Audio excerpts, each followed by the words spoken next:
Colegio San Elías, un edificio con más de un siglo de historia, siempre había tenido su cuota de rumores y leyendas.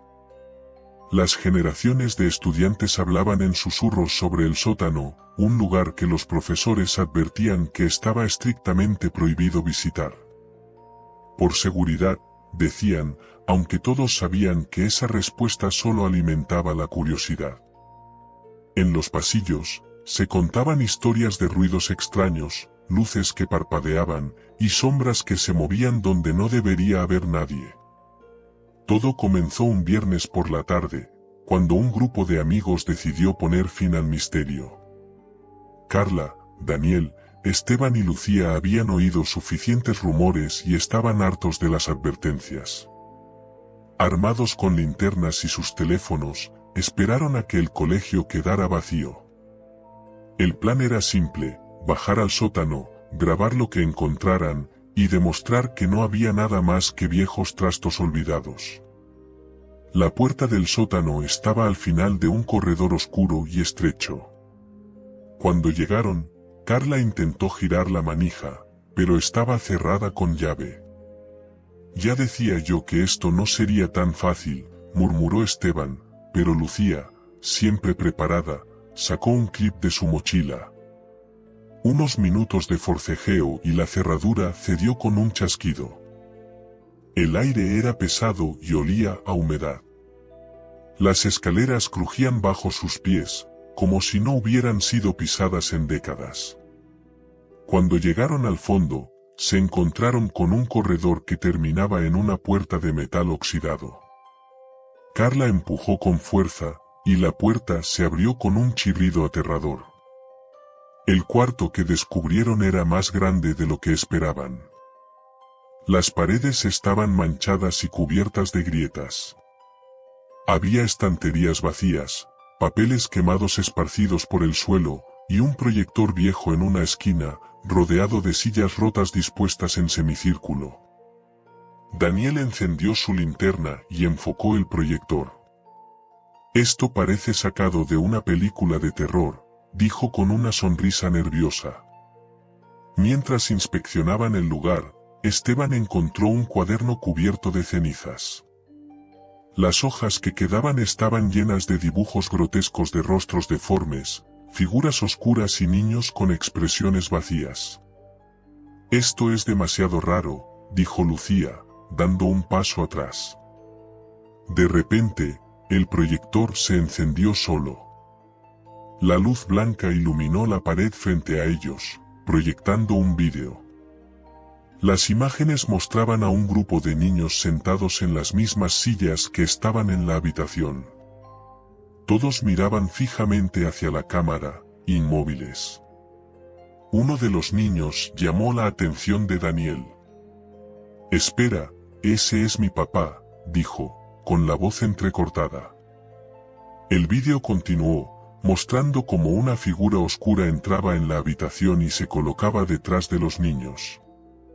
Era alta, con extremidades anormalmente largas y un rostro borroso que parecía cambiar cada vez que intentaban enfocarlo. Entonces, el vídeo se detuvo abruptamente y la habitación quedó en silencio, salvo por el sonido acelerado de sus respiraciones. «Tenemos que irnos», dijo Carla, pero cuando intentaron moverse, notaron algo inquietante: las sillas que antes estaban vacías ahora estaban ocupadas por sombras que se parecían a las de los niños del vídeo.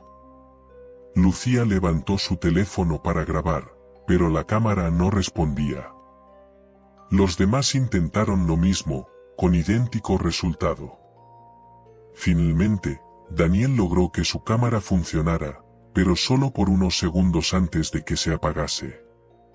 Revisaron el último archivo grabado y vieron algo que les heló la sangre: una figura alta y oscura estaba detrás de ellos, observándolos. El aire se volvió frío y sintieron una presencia acercándose. «Corran», gritó Carla, pero antes de que pudieran alcanzar la puerta, esta se cerró con un golpe ensordecedor.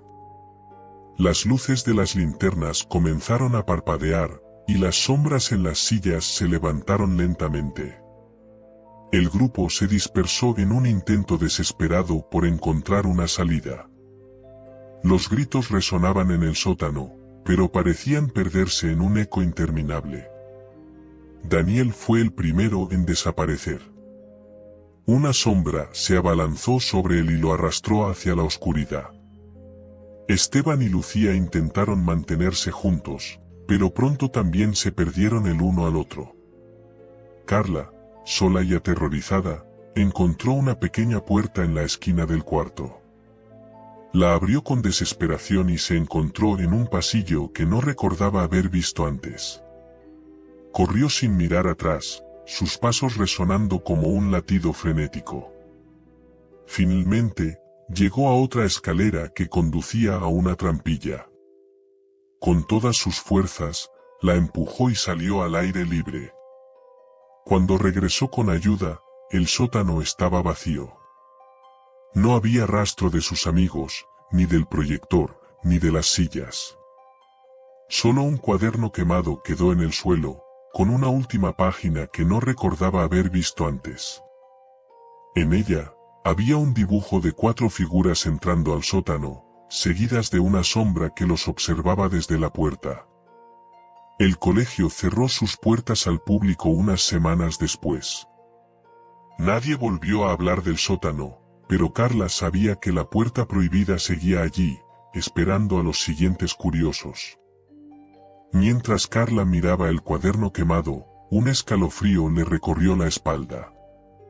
En el dibujo de la última página, las figuras parecían moverse sutilmente, como si los trazos de carbón vibraran bajo la luz tenue de su linterna. Tragó saliva y cerró el cuaderno con un golpe, sintiendo que algo estaba terriblemente mal. Semanas después, Carla intentó seguir con su vida, pero las noches eran un tormento. Soñaba constantemente con el sótano, los niños inmóviles, la figura oscura, y los gritos de sus amigos, apagándose uno por uno. Una noche, mientras estaba en su habitación, escuchó un ruido que parecía venir de su escritorio. Al acercarse, vio el cuaderno quemado, el mismo que había dejado en el colegio cuando escapó. Su corazón latía con fuerza mientras lo abría lentamente. En la primera página, donde antes había garabatos borrosos, ahora había una frase escrita con letra irregular. No puedes escapar de lo que despertaste. Las luces de su habitación comenzaron a parpadear. Carla retrocedió, mirando hacia la puerta, pero ésta se cerró de golpe. Sintió un frío insoportable que la paralizó, y cuando giró la cabeza hacia el espejo, vio algo que la hizo gritar. Detrás de ella estaba la figura alta y borrosa, con extremidades alargadas y un rostro que cambiaba de forma constantemente. La figura alzó una mano y señaló hacia el cuaderno. Cuando Carla volvió a mirar, había una nueva página con un dibujo fresco, su propia figura, sentada en una silla del sótano, con los ojos vacíos y las sombras de sus amigos rodeándola. Entonces, todo se volvió negro. Cuando la encontraron días después, su habitación estaba cubierta de dibujos extraños y símbolos que nadie podía entender. Carla estaba sentada en una esquina, con la mirada perdida y murmurando en un idioma que no existía. En su regazo estaba el cuaderno, abierto en la última página, donde ahora había un nuevo dibujo, 4 figuras más entrando al sótano, como si la historia estuviera condenada a repetirse. El colegio cerró definitivamente ese año, y la puerta del sótano fue sellada con concreto. Sin embargo, se dice que, en las noches más silenciosas, si pasas cerca del edificio abandonado, puedes escuchar el eco de pasos en el sótano y el sonido del proyector encendiéndose, esperando a los próximos visitantes.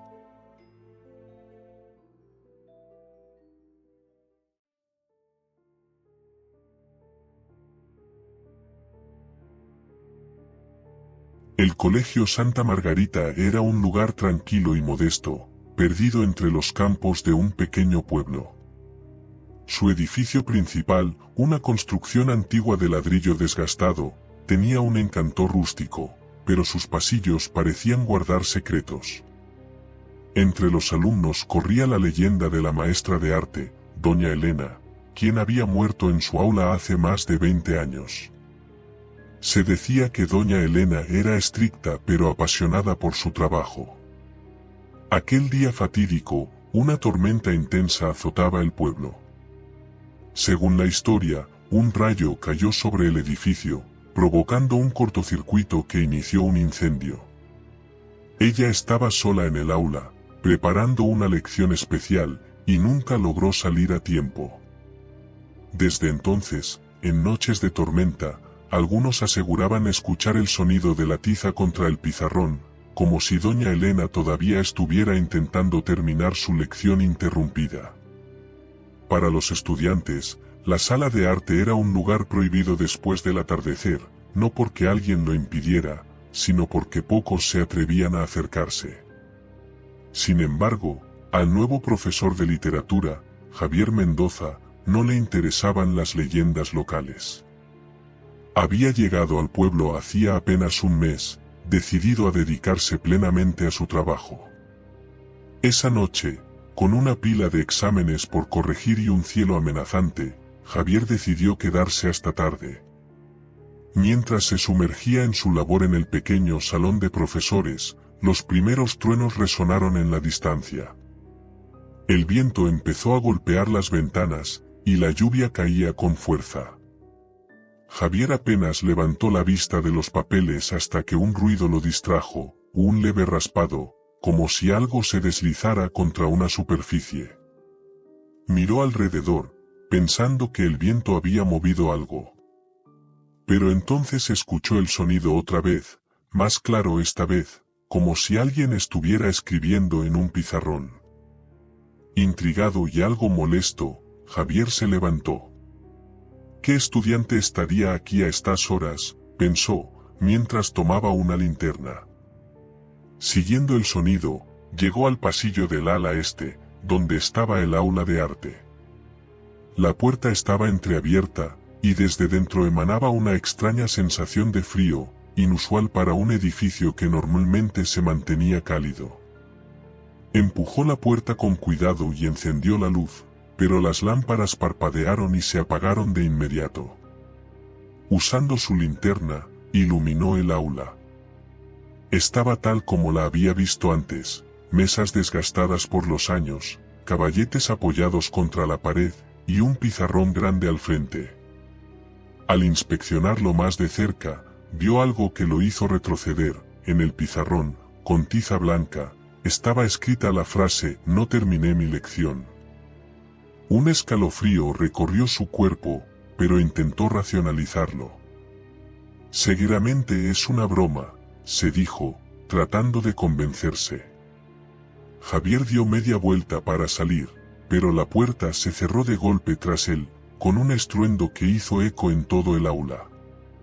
«¿Quién está ahí?», gritó, girándose rápidamente. El aula estaba vacía. La linterna temblaba en su mano, iluminando las sombras que parecían moverse con cada ráfaga de viento que se colaba por las ventanas. Entonces lo vio, la tiza, que antes estaba en el soporte del pizarrón, ahora flotaba en el aire. Con movimientos lentos y deliberados, la tiza comenzó a escribir de nuevo. Javier, paralizado, observó cómo las letras se formaban una tras otra, hasta que el mensaje final quedó completo. Javier Mendoza, ven al frente. El profesor sintió que su corazón latía con fuerza descontrolada. Retrocedió, buscando la manera de abrir la puerta, pero ésta no cedía. Entonces escuchó otro sonido, pasos suaves que crujían sobre el suelo de madera. Se giró y vio algo que nunca olvidaría. En la penumbra del aula, una figura se materializó lentamente. Era una mujer, vestida con un largo delantal cubierto de manchas de pintura. Su rostro estaba borroso, como si estuviera cubierto por una niebla que impedía distinguir sus rasgos. Sin embargo, sus ojos brillaban con una luz antinatural, fija en él. Siempre quise enseñarte algo, dijo una voz, suave pero resonante, que parecía provenir de todas partes. Javier cayó de rodillas, incapaz de hablar, mientras la figura extendía una mano hacia el pizarrón. El aula comenzó a transformarse. Las paredes se oscurecieron, el mobiliario se desvaneció, y el aire se llenó del olor acre a quemado. Ahora estaba en un espacio que no reconocía, las llamas danzaban a su alrededor, y la figura de doña Elena, completamente envuelta en sombras, se acercaba a él. «¿No quieres aprender?», dijo la voz, ahora más aguda y desesperada. Javier sintió un dolor punzante en el pecho, como si algo invisible estuviera empujándolo hacia el pizarrón. Miró hacia abajo y vio que sus pies estaban atados al suelo por raíces negras que parecían surgir de las sombras. La última cosa que vio antes de perder el conocimiento fue la tiza escribiendo una vez más en el pizarrón, esta vez con trazos más violentos: «Ahora tú continuarás mi lección». A la mañana siguiente, los alumnos y el personal encontraron el aula de arte cerrada. En el interior, no había rastro de Javier, pero en el pizarrón, escrito con una caligrafía desconocida, estaba el mensaje: «La clase nunca termina». Desde entonces, en noches lluviosas, algunos aseguran escuchar el ruido de la tiza en el aula de arte, como si alguien estuviera preparando una lección interminable, esperando al próximo maestro que se quede demasiado tarde. Esa misma noche, el director del colegio, don Álvaro, fue alertado por los guardias del extraño hallazgo en el aula de arte. La puerta estaba cerrada, pero la luz del interior parpadeaba, y el sonido rítmico de la tiza escribiendo se escuchaba incluso desde el pasillo. Nadie se atrevía a entrar, así que don Álvaro, un hombre escéptico, decidió encargarse él mismo. Con linterna en mano, abrió la puerta, notando un intenso frío que lo obligó a ajustar su chaqueta. El aula estaba vacía, o al menos eso parecía al principio. El pizarrón estaba cubierto de frases caóticas, superpuestas unas sobre otras, todas escritas con la misma tiza blanca que ahora flotaba inmóvil en el aire. «Javier», llamó don Álvaro, su voz resonando en la sala vacía. No obtuvo respuesta, pero su atención fue atraída por algo en el suelo, los exámenes que Javier estaba corrigiendo, dispersos como si hubieran caído en medio de una huida. De pronto, las luces parpadearon violentamente, y un crujido rompió el silencio. En el centro del aula, las sombras comenzaron a moverse, arremolinándose como si tomaran forma. La figura de doña Elena apareció una vez más, pero esta vez, su rostro era completamente visible. Estaba pálida, con ojos oscuros llenos de tristeza, y sus labios apenas se movieron mientras susurraba: «Todavía no han aprendido». Don Álvaro retrocedió, tropezando con una de las mesas. Su linterna cayó al suelo y se apagó, dejándolo en la penumbra. La figura se acercó lentamente, mientras el sonido de la tiza escribiendo se hacía más frenético. Miró el pizarrón, y su propia sombra apareció reflejada en él, atrapada entre las palabras. Intentó correr, pero la puerta se cerró de golpe, atrapándolo dentro. Cuando giró de nuevo hacia el pizarrón, las palabras habían desaparecido, y en su lugar estaba un dibujo aterradoramente detallado: don Álvaro, sentado en una de las sillas del aula, rodeado por figuras borrosas que parecían los estudiantes de años pasados. La última cosa que vio fue la tiza, moviéndose como una serpiente, dirigiéndose hacia él. Luego, todo quedó en silencio. A la mañana siguiente, los estudiantes encontraron el aula de arte completamente sellada, como si nadie hubiera entrado en años. Los exámenes y las pertenencias de Javier y don Álvaro habían desaparecido, pero en el pizarrón había un nuevo mensaje, escrito con caligrafía firme: «Lección suspendida. Se reanudará pronto». Desde entonces, el Colegio Santa Margarita cerró esa sección del edificio, alegando problemas estructurales. Sin embargo, los alumnos aseguran que, en noches de tormenta, las ventanas del aula de arte se iluminan brevemente, como si alguien estuviera trabajando en su interior. Y si pasas cerca lo suficiente, puedes escuchar el inconfundible sonido de la tiza escribiendo, esperando a la próxima víctima para continuar la lección.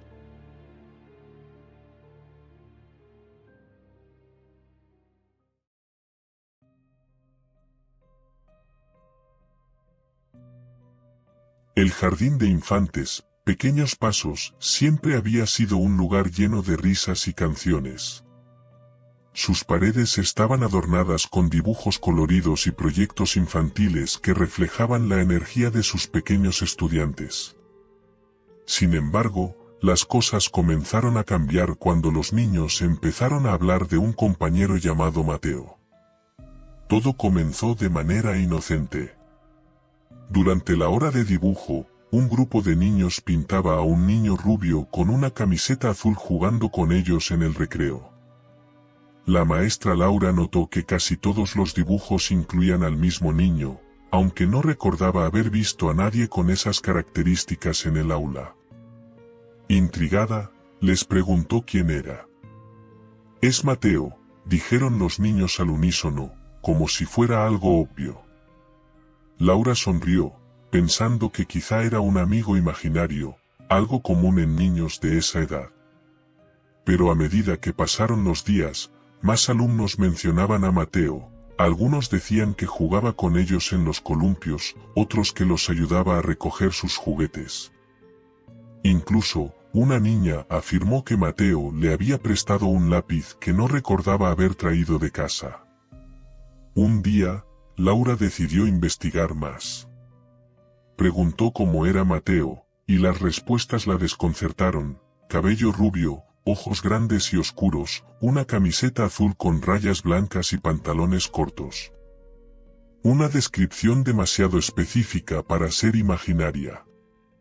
En la sala de profesores, Laura compartió la historia con sus compañeros. «Es curioso», comentó el maestro de música, don Eduardo. «Esa descripción me suena familiar». Abrió un viejo álbum de fotos que estaba en un estante.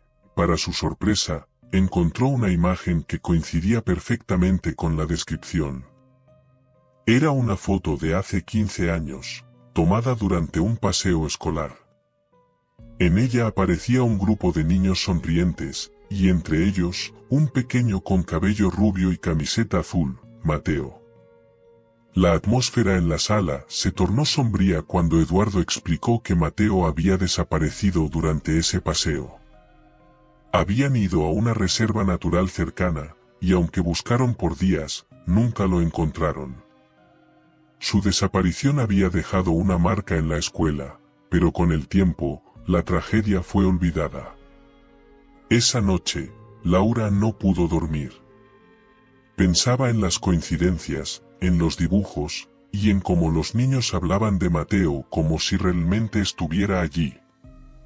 Decidida a tranquilizarse, revisó las grabaciones de las cámaras de seguridad del jardín. Al principio, todo parecía normal, los pasillos vacíos, las aulas silenciosas. Pero entonces, justo después de la medianoche, algo llamó su atención. En uno de los pasillos, una pequeña sombra se movía rápidamente, como si corriera de una aula a otra. Laura rebobinó el vídeo y pausó en el momento exacto en que la sombra cruzaba frente a la cámara. Era inconfundible, la figura de un niño pequeño con camiseta azul. Al día siguiente, Laura compartió lo que vio con la directora, quien intentó restarle importancia. «Debe ser un fallo en la cámara», dijo, aunque su expresión traicionaba su preocupación. Sin embargo, esa tarde, mientras los niños jugaban en el patio, una asistente encontró algo que desató el pánico: pequeñas huellas de barro en el piso del pasillo donde se había visto la sombra. No había llovido en semanas, y los zapatos coincidían con los de un niño pequeño. Esa noche, Laura decidió quedarse en la escuela. Necesitaba respuestas. Con una linterna en mano, recorrió los pasillos oscuros, el eco de sus pasos resonando en el silencio. Llegó al aula de los dibujos, donde los niños solían decir que Mateo estaba más presente. De repente, un sonido suave rompió el silencio, el chirrido de un columpio en el patio trasero. Laura giró rápidamente, desde la ventana, vio como un solo columpio se movía lentamente bajo la tenue luz de la luna. Bajó al patio, su corazón latiendo con fuerza. Mateo, susurró, sintiéndose ridícula al hablar con el aire. Pero entonces, una risa infantil resonó detrás de ella. Se giró, pero no vio a nadie. De pronto, las luces del patio comenzaron a parpadear, y la risa se transformó en un sollozo. Al volver al aula, encontró algo que no había estado allí antes, un dibujo sobre la mesa. Mostraba a un grupo de niños jugando en el patio, pero esta vez, todos tenían rostros oscuros y vacíos, excepto Mateo, quien parecía sonreír directamente a Laura. La linterna parpadeó, y cuando la luz volvió, Laura lo vio. Mateo estaba allí, de pie junto al pizarrón. Su figura era tenue, casi translúcida, pero sus ojos oscuros la miraban fijamente. «¿Por qué no me buscaron más?», susurró el niño, su voz quebrada por el dolor. Antes de que Laura pudiera responder, Mateo levantó una mano, señalando hacia el álbum de fotos que había quedado sobre una mesa. Las páginas comenzaron a pasar solas, deteniéndose en la foto del paseo escolar. Ahora, todos los niños en la imagen estaban borrados, excepto Mateo. Desde esa noche, Laura dejó de enseñar en el jardín de infantes. Nunca contó exactamente lo que vio, pero los niños continuaron hablando de Mateo durante años. Algunos decían que jugaba con ellos, otros que los miraba desde las ventanas. El jardín, Pequeños Pasos, eventualmente cerró, pero los vecinos aseguran que, en las noches más silenciosas, todavía pueden escuchar el chirrido de los columpios y el eco de una risa infantil que nunca se apaga. Esa noche, Laura decidió enfrentarse al misterio de Mateo una última vez. No podía vivir con la incertidumbre de lo que realmente estaba sucediendo. Preparada con una linterna, un cuaderno y el viejo álbum de fotos, regresó al aula donde los niños habían dibujado por primera vez al amigo imaginario. El aula estaba extrañamente fría, como si algo estuviera drenando el calor del aire. Laura encendió su linterna y revisó cada rincón, pero todo parecía normal. Entonces, escuchó un susurro, suave, apenas audible, como si un niño estuviera hablando desde lejos. «Mateo», llamó, su voz temblorosa. De pronto, las páginas del álbum que llevaba comenzaron a moverse por sí solas, hasta detenerse nuevamente en la fotografía del paseo escolar. Esta vez, no solo los demás niños estaban borrados, sino también los profesores que los habían acompañado. Solo quedaba Mateo, con su mirada fija y una leve sonrisa en el rostro. Las luces del aula parpadearon, y el pizarrón comenzó a llenarse con palabras escritas rápidamente, como si una mano invisible las trazara. «Laura, ayúdame». Laura se acercó, con un nudo en el estómago. «¿Qué necesitas?», preguntó, susurrando casi sin quererlo. De repente, el pizarrón mostró una escena diferente. No eran palabras esta vez, sino un dibujo, un bosque oscuro, con un sendero que llevaba hacia un río. En la esquina del pizarrón, apareció la figura de un niño pequeño, sentado en la orilla del río, su camiseta azul claramente visible. Laura entendió el mensaje. Era el lugar donde habían ido de excursión, el mismo lugar donde Mateo desapareció hace 15 años. Con el corazón en la garganta, tomó su linterna y salió de la escuela. El bosque estaba envuelto en una oscuridad opresiva, pero Laura siguió adelante, guiada por una extraña sensación de urgencia. Caminó durante lo que parecieron horas hasta que escuchó el sonido del agua. Allí estaba el río, exactamente como lo recordaba de las fotos. En la orilla, algo llamó su atención, un pequeño par de zapatos infantiles cubiertos de barro. Al acercarse, el aire pareció congelarse a su alrededor, y el silencio del bosque se volvió absoluto. Mateo, susurró nuevamente. Una figura apareció en el agua, apenas visible bajo la luz de la linterna. Era él, con la misma camiseta azul, los ojos oscuros y llenos de una tristeza infinita. Me caí, dijo el niño, su voz temblando. Nadie vino por mí. Laura sintió un nudo en la garganta mientras lágrimas corrían por su rostro. Lo siento, Mateo. No lo sabía. Nadie lo sabía. El niño levantó la mano, señalando algo en el agua. Laura iluminó con la linterna y vio una caja pequeña que sobresalía entre las piedras del río. La sacó con cuidado y la abrió. Dentro había una foto del grupo, pero esta vez todos estaban allí, incluyendo a Mateo, sonriendo felizmente. ¿Esto es lo que querías?, preguntó Laura, levantando la caja.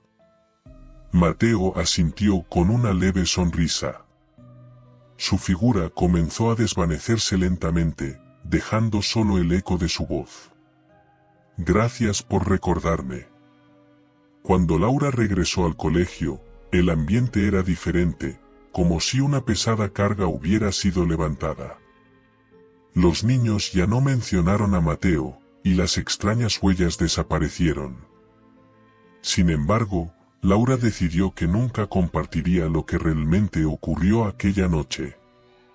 El jardín, Pequeños Pasos, continuó funcionando, pero aquellos que trabajan allí aseguran que, en los días de excursión, si prestas atención, puedes escuchar una pequeña risa en el aire, como si un niño estuviera acompañándolos desde lejos, agradecido por haber sido encontrado al fin.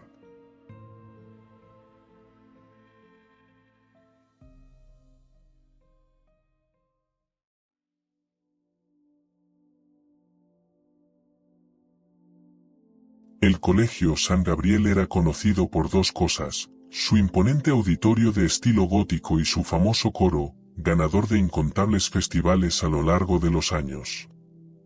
Sin embargo, entre los alumnos y profesores circulaba una historia que opacaba la gloria del lugar. Décadas atrás, durante un importante concurso, el coro había sufrido una tragedia. Un joven llamado Samuel, conocido por su talento y su voz celestial, murió repentinamente en el escenario. Los detalles eran confusos, algunos decían que fue un ataque al corazón, otros aseguraban que algo extraño había sucedido aquella noche.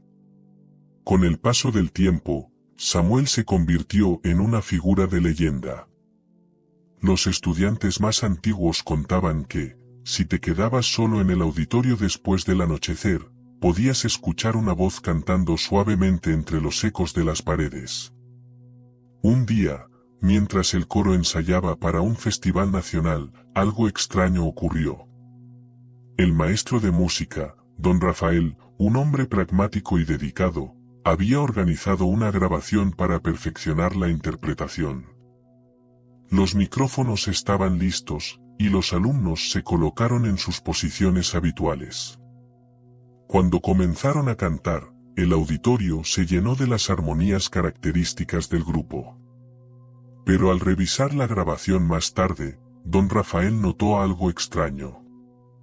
Había una voz más de las que correspondían. Era un susurro suave, melancólico, que no seguía exactamente la melodía, pero encajaba de manera inquietante con la canción. Intrigado, detuvo la grabación en un punto específico y escuchó con atención. La voz dijo claramente: «Déjenme cantar también». El maestro se lo comentó a los alumnos más antiguos, quienes palidecieron al escuchar la historia. Una de las estudiantes, Clara, recordó algo que su abuela, exintegrante del coro, le había contado. Samuel siempre decía que su mayor miedo era no poder cantar nunca más. Esa noche, Clara y sus amigos decidieron investigar. Bajaron al cuarto de utilería del auditorio, un lugar lleno de baúles viejos, partituras amarillentas y trajes de presentaciones pasadas. Mientras revisaban, Clara encontró un conjunto de partituras encuadernadas con cuidado.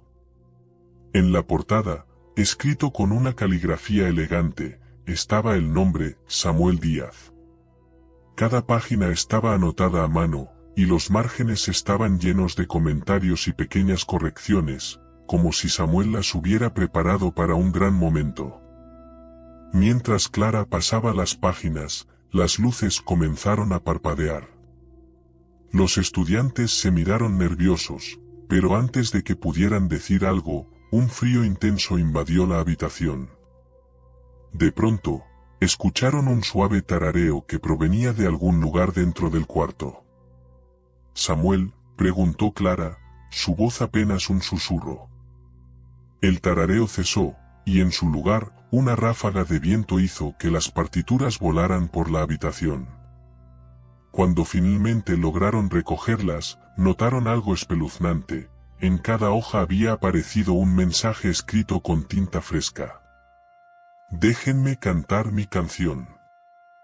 A pesar del miedo, Clara y sus compañeros decidieron que debían hacer algo.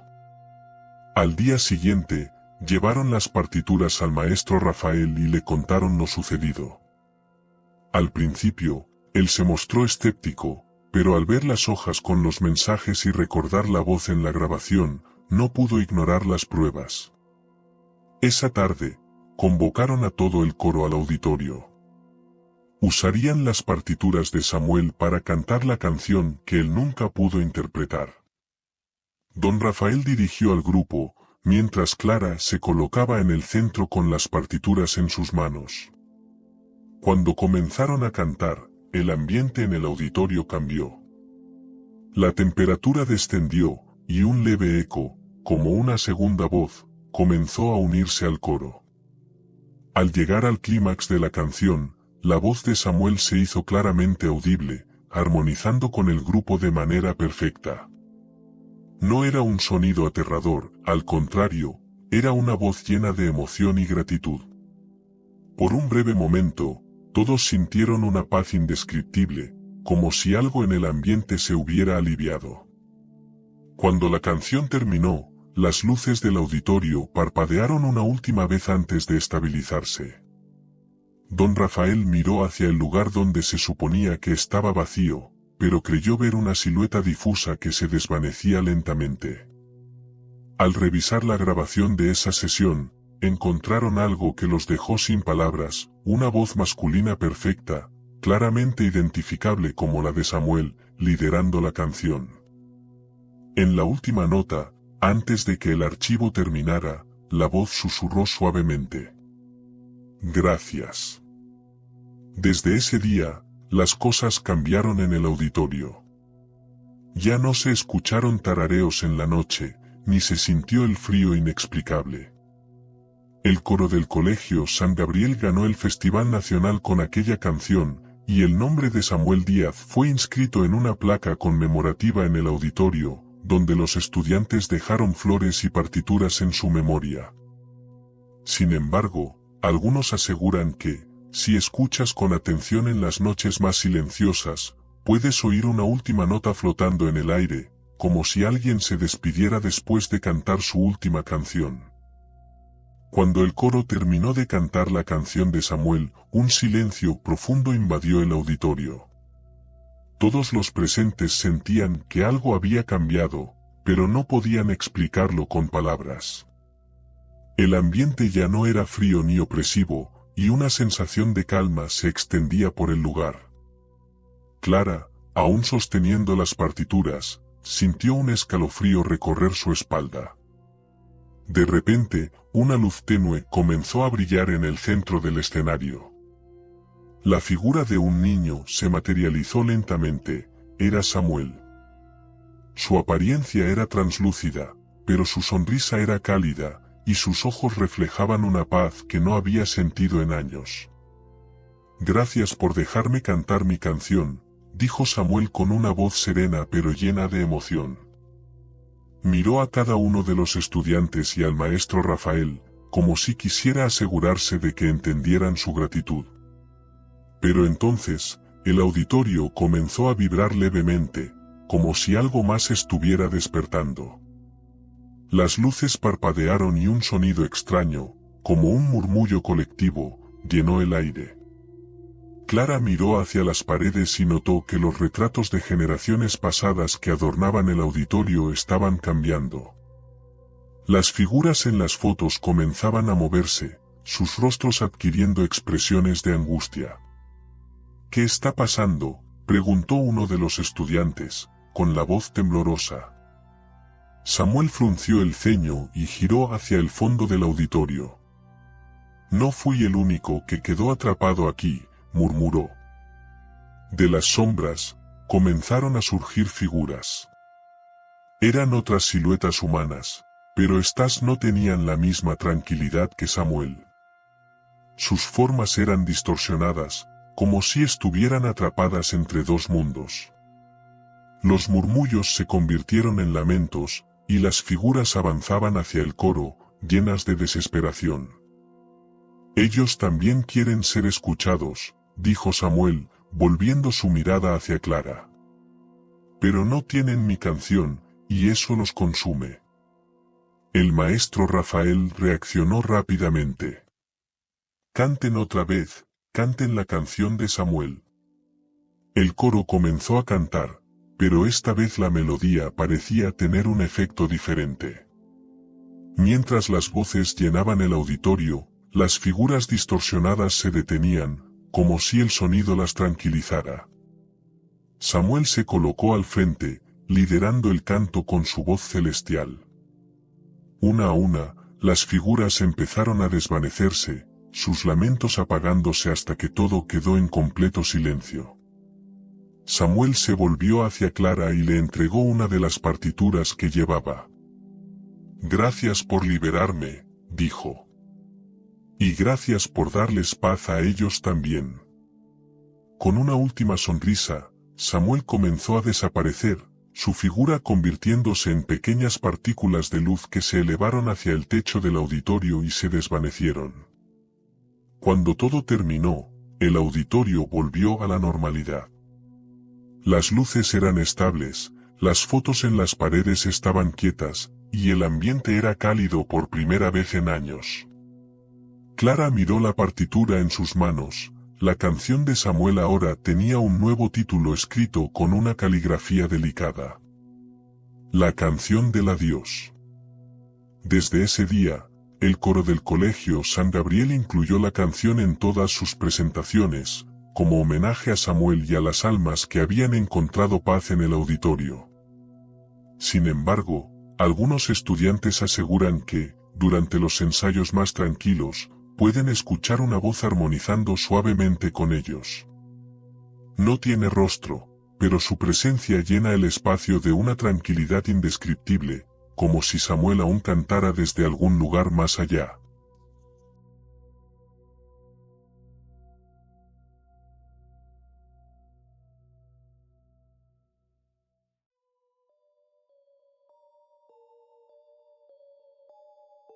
La secundaria Santa Elena no era solo conocida por su calidad académica, sino por su historia oscura que envolvía a la oficina del director. Durante años, los estudiantes susurraban relatos espeluznantes sobre la sala, nadie se atrevía a acercarse cuando caía la noche, y muchos aseguraban que algo extraño ocurría cada vez que alguien pasaba demasiado tiempo allí. La historia más recurrente hablaba de un antiguo director, el señor Garrido, quien sufrió un infarto mientras estaba en su oficina una tarde de invierno. Desde ese día, la sala permaneció sellada, y nadie que entrara se sentía cómodo. La puerta siempre se mantenía cerrada, y los pocos que se atrevieron a cruzarla hablaban de una sensación de ahogo, una presencia fría que no se podía ignorar. A pesar de estos rumores, un grupo de estudiantes, conocidos por sus bromas y su afán de aventuras, decidieron que era hora de demostrar que todo aquello no era más que una leyenda urbana. Un viernes por la noche, tras asegurarse de que las cámaras de seguridad no los grabaran, decidieron colarse al colegio. Armados con teléfonos y una cámara, planeaban grabar el evento para su canal de YouTube y así obtener miles de vistas. Si lograban entrar a la oficina del director y pasar algo extraño en la grabación, tendrían la prueba definitiva de que la historia era solo una farsa. El grupo estaba compuesto por 4 amigos: Laura, la líder decidida; Pablo, el bromista; Andrés, el más escéptico; y Sofía, la que nunca creía en historias de terror pero que siempre terminaba siendo la más asustada. Se movieron entre las sombras de la escuela vacía, sus pasos resonando en los pasillos desiertos. La puerta de la oficina del director estaba frente a ellos, cerrada y sin ninguna señal de haber sido tocada en años. Laura se adelantó, con una sonrisa nerviosa, giró la manija. La puerta cedió sin dificultad, como si hubiera estado esperando ser abierta. Dentro, la oficina estaba exactamente como todos la recordaban. Los muebles antiguos, las paredes llenas de diplomas y certificados enmarcados, la pesada silla de cuero detrás del escritorio del director. La única diferencia era el aire pesado que se respiraba, como si la atmósfera estuviera cargada de algo intangible. Las luces, que antes se apagaban al anochecer, permanecían encendidas, brillando tenuemente en el rincón más alejado. Lo primero que notaron fue la silla del director. Estaba girando lentamente, como si alguien estuviera sentado en ella, moviéndola de un lado a otro sin hacer ruido.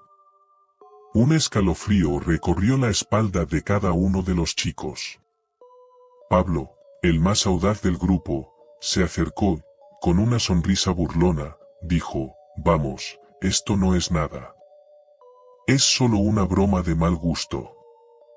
Se sentó en la silla con fuerza, imitando la postura de un director serio, y comenzó a hacer comentarios tontos, como si estuviera dando una conferencia frente a sus compañeros. Pero algo ocurrió de inmediato.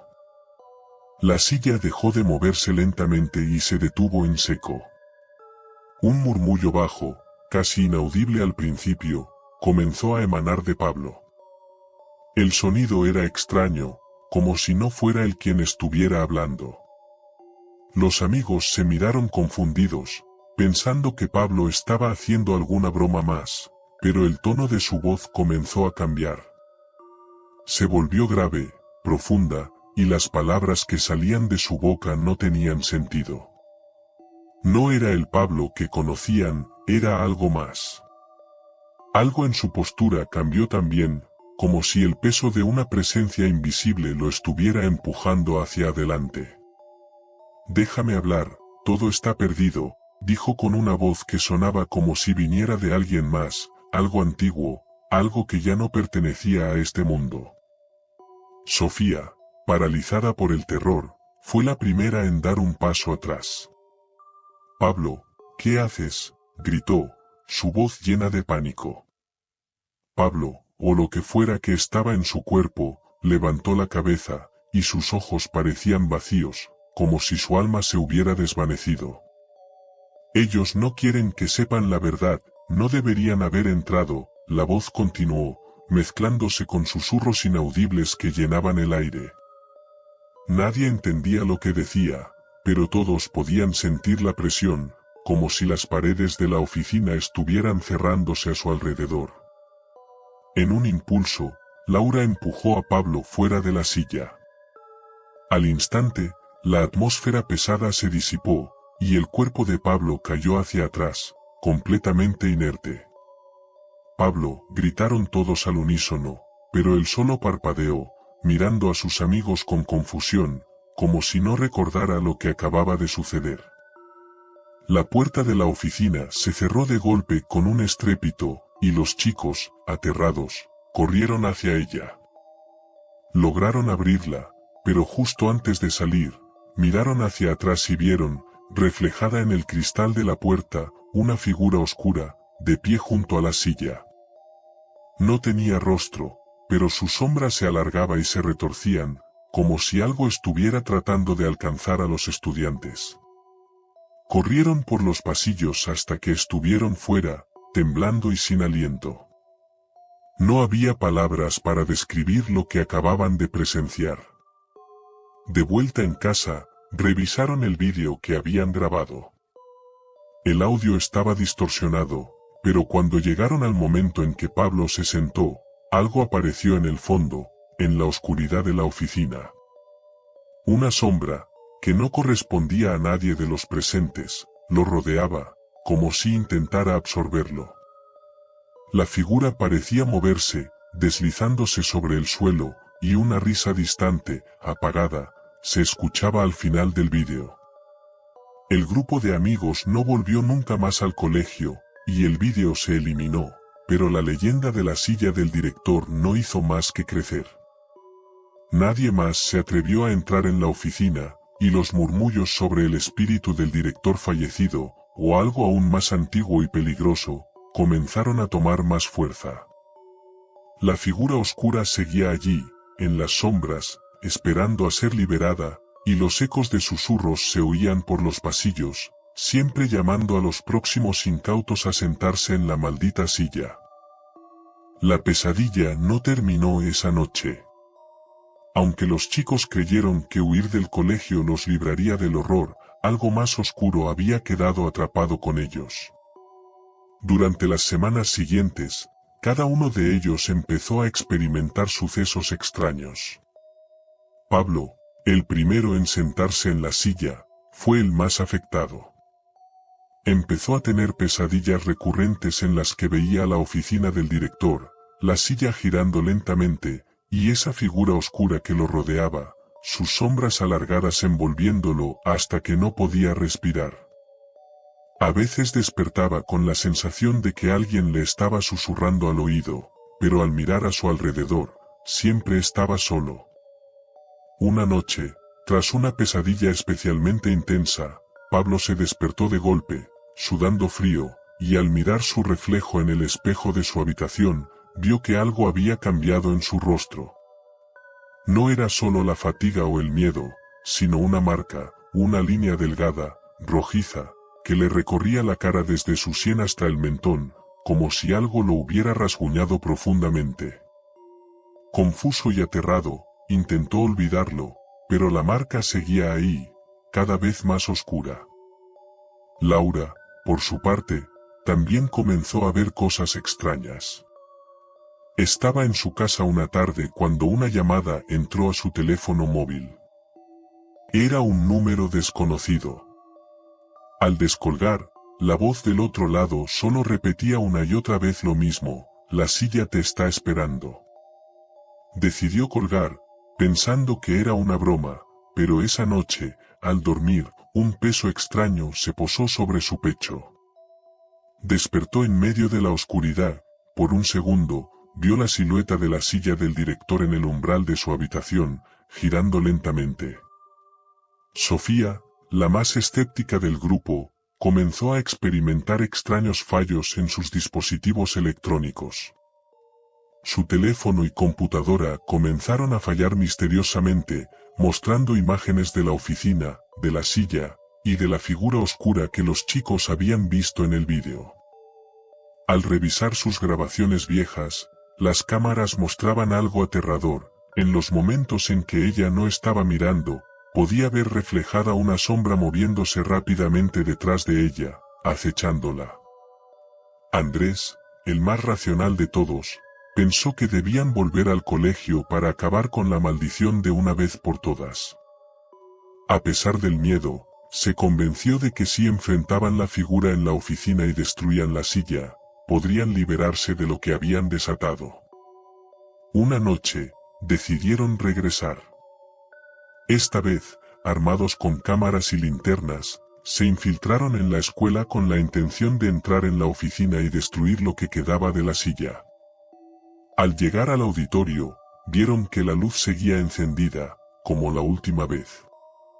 El aire estaba más denso, más cargado, como si la escuela misma estuviera viva. Al entrar en la oficina del director, la silla estaba allí, inmóvil. Sin embargo, un extraño murmullo llenaba la sala, como si una multitud de voces susurrara desde las paredes. Andrés se adelantó, sin pensarlo más, empezó a derribar los muebles, buscando algo que pudiera destruir la silla. Pero algo lo detuvo. Desde la esquina más oscura de la oficina, una figura apareció. No era humana. Su silueta era alta, borrosa, con extremidades alargadas que se movían como sombras líquidas. La figura avanzaba lentamente hacia ellos, arrastrando consigo el eco de miles de voces, todas diciendo lo mismo: te perteneces. De repente, la silla comenzó a girar por sí sola, y una presión insoportable empezó a acumularse en el aire, como si la gravedad misma se hubiera alterado. Los chicos intentaron escapar, pero las puertas se cerraron con un estruendo, atrapándolos dentro. Un susurro grave, que parecía venir de todos los rincones de la oficina, los rodeó: nadie escapa de la silla del director. Andrés intentó usar la cámara para grabar lo que estaba pasando, pero cuando revisaron la grabación, el vídeo se distorsionó, mostrando una imagen clara: los 4 amigos, pero con una figura oscura detrás de ellos, rodeándolos.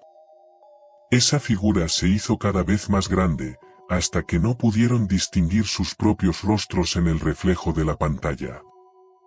En ese instante, Pablo, completamente poseído por la voz que había escuchado esa noche, se acercó a la silla, y con una risa macabra, se sentó de nuevo en ella. «Es mía», murmuró, mientras la sombra se alzaba detrás de él, rodeándolo. La silla comenzó a girar con una velocidad espantosa, y la figura oscura lo absorbió, tragándose su esencia, dejándolo en una especie de trance. Los demás amigos intentaron ayudarlo, pero no pudieron. Solo miraban, impotentes, mientras la sombra tomaba forma humana, ahora con los ojos de Pablo, pero vacíos, completamente oscuros. La silla dejó de girar, y todo quedó en un silencio mortal. De repente, la figura habló, pero no con la voz de Pablo. Era algo mucho más profundo, más antiguo: ahora todos serán parte de la silla del director. Y antes de que pudieran hacer algo más, la oficina se oscureció por completo. El único sonido que quedó fue el eco de una risa lejana, seguida de un susurro que llenó todo el colegio. Ellos nunca saldrán. Cuando la policía, días después, revisó la escuela, solo encontraron los teléfonos de los chicos, grabando sin cesar. En las grabaciones, la última imagen mostraba a la silla vacía, girando lentamente,